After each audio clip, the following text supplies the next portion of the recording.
Ahmad Makhluk Sadat atau Ahmad Sadat, meskipun bukan pemegang saham pengendali, namun hanya dalam waktu kurang dari 2 tahun, Ahmad Sadat berhasil membawa 3 emiten listing.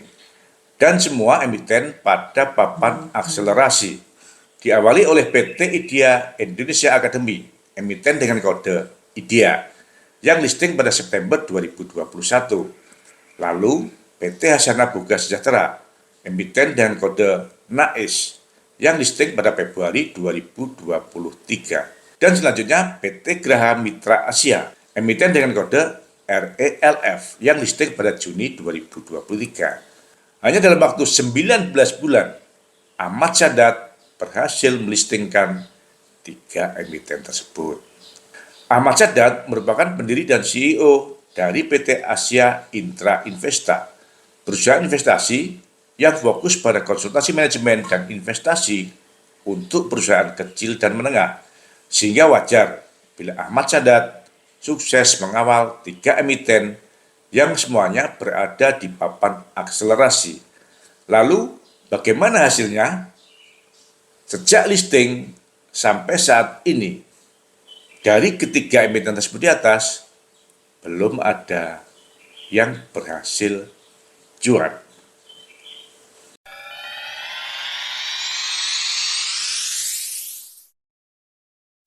Selamat datang di Investor Level C. Kami coba sharing aspek fundamental agar teman-teman bisa tetap tidur tenang meskipun banyak badai di bursa. Tonton sampai habis ya. Semangat sehat teman-teman investor level C, investor yang fokus pada karakter pemegang saham pengendali. Ada kabar baik apa hari ini? Kali ini saya akan sharing tentang penyedia jasa konsultan manajemen dan investasi yang sangat produktif dan sukses mengibokan perusahaan dari segmen UKM, segmen usaha kecil dan menengah, sehingga emiten tersebut berhasil listing di papan akselerasi. Namun, sukses mengibokan perusahaannya, jadi tidak menjamin akan membuat perusahaan berkembang atau memberikan cuan bagi investor retail.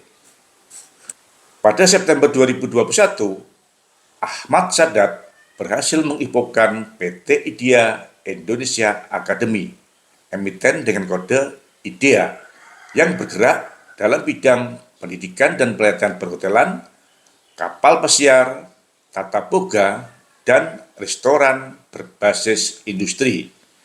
IDEA berhasil menghimpun dana hasil IPO sebesar 30 miliar dengan distribusi penggunaannya 5 miliar untuk pembangunan asrama, 15 miliar untuk pembangunan hotel dan modal kerja hotel dari anak usahanya, dan 10 miliar untuk modal kerja perusahaan. Lalu pada Februari 2023, Ahmad Sadat kembali berhasil mengibokan PT Hasanah Boga Sejahtera, emiten dengan kode NAIS, yang bergerak dalam bidang industri makanan bayi. NAIS berhasil menghimpun dana hasil IPO sebesar 51 miliar dengan distribusi penggunaan 4 miliar untuk pembelian tanah dari pihak ketiga, 30 miliar untuk membangun pabrik dan membeli mesin-mesin, sisanya 17 miliar untuk modal kerja perseroan. Dan pada Juni 2023, Ahmad Sadat kembali berhasil mengibokan PT Graha Mitra Asia, emiten dengan kode RELF, yang bergerak dalam bidang pengembang real estate dan properti. RELF berhasil mengimpun dana lebih banyak lagi sebesar 108 miliar dengan distribusi penggunaan 25 miliar untuk pembelian tanah dari Ahmad Sadat sendiri, 50 miliar untuk pembelian tanah dari pemegang saham pengendali, dan sisanya 33 miliar untuk modal kerja perseroan. Kali ini 70% dana hasil IPO untuk pembelian tanah dari pihak berelasi.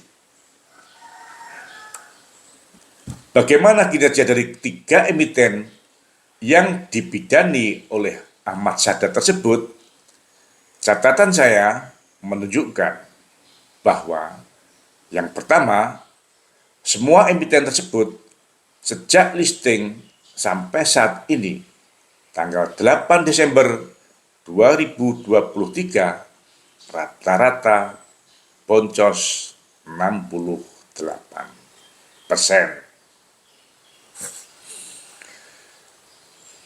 Yang kedua, semakin lama dana hasil IPO yang diperoleh semakin besar.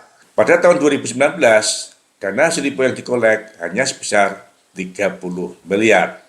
Lalu, pada awal 2023 sebesar 51 miliar. Dan pada Juni 2023 sebesar 108 miliar.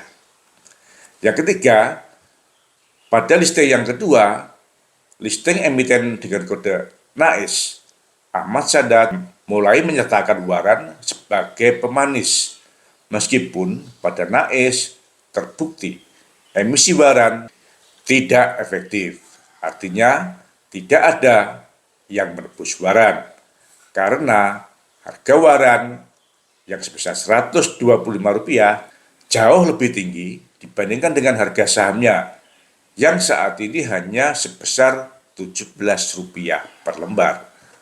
Waran NAIS akan jatuh tempo pada 5 Februari 2024. Dan meskipun sampai saat ini waran RELF belum masuk pada masa penebusan, dapat saya pastikan waran RELF juga tidak akan efektif, karena harga sahamnya saat ini hanya Rp34 atau hanya sebesar 27% dibandingkan dengan harga eksekusi waran RELF yang sebesar Rp125. Yang keempat, pada listing yang ketiga, listing emiten dengan kode RELF, Ahmad Sadat mulai mengambil keuntungan di awal listing, yaitu dengan strategi menggunakan dana hasil IPO untuk membeli aset dari pihak berelasi, termasuk dari Ahmad Sadat sendiri. Yang kelima, meskipun harga sahamnya turun, ketiga emiten tersebut di atas tetap melakukan strategi untuk mempertahankan harga saham dengan cara membagikan dividen, walaupun besar dividen langsung tergerus oleh penurunan harga sahamnya. Yang keenam, ada hal yang patut diragukan dan menurut saya memperburuk keadaan, yaitu komitmen Ahmad Sadat untuk mengawal perusahaan sampai mencapai tujuannya. Meskipun Ahmad Sadat masuk dengan menjadi pemegang saham dan komisaris, namun Ahmad Sadat bisa dikatakan melakukan deserse atau kabur di tengah jalan. Pada emiten NAIS, Ahmad Sadat mengundurkan diri sebagai komisaris utama pada 14 Agustus 2023. Saat itu harga saham NAIS jatuh di harga Rp28 atau pada posisi boncos 72% dibandingkan dengan harga IPO. Dan rencana penggunaan dana hasil IPO juga belum dieksekusi. Pada emiten RELF, Ahmad Sadat melepas semua sahamnya pada tanggal 4 Desember 2023, bertepatan dengan kumdit di harga Rp34 atau pada posisi boncos sebesar 62% dari harga IPO. Yang ketujuh, menurut saya, pemegang saham pengendali masih konsisten dengan usaha perseroan. Mungkin karena memang pemegang saham pengendali merupakan perintis dari setiap usaha tersebut.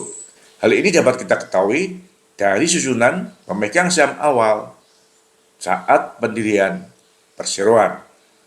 Ahmad Sadat masuk sebagai konsultan menjelang listing dengan menjadi pemegang saham dan komisaris perseroan. Bisa jadi Ahmad Sadat memperoleh fee dari posisi tersebut di atas, yaitu sebagai pemegang saham dan sebagai komisaris. Dari ketujuh catatan tersebut di atas, menurut saya kegagalan 3 emiten ini bukan karena karakter pemegang saham pengendalinya, namun karena kesalahan pemegang saham pengendali dalam memilih mentor atau partner atau konsultannya. Jadi, teman-teman, jaga kesehatan sambil kita tunggu emiten berikutnya yang akan dibidani oleh Ahmad Sadat. Namun, sebagai regulator, apakah OJK tidak akan melakukan blacklist terhadap konsultan atau partner emiten yang akan listing seperti Ahmad Sadat? Semangat ya! Terima kasih telah menonton. Jangan lupa kasih komen agar channel Investor Level C dapat lebih berkualitas. Dan jangan lupa sharing agar teman-teman yang lainnya bisa mendapatkan manfaat dari channel Investor Level C. Terima kasih.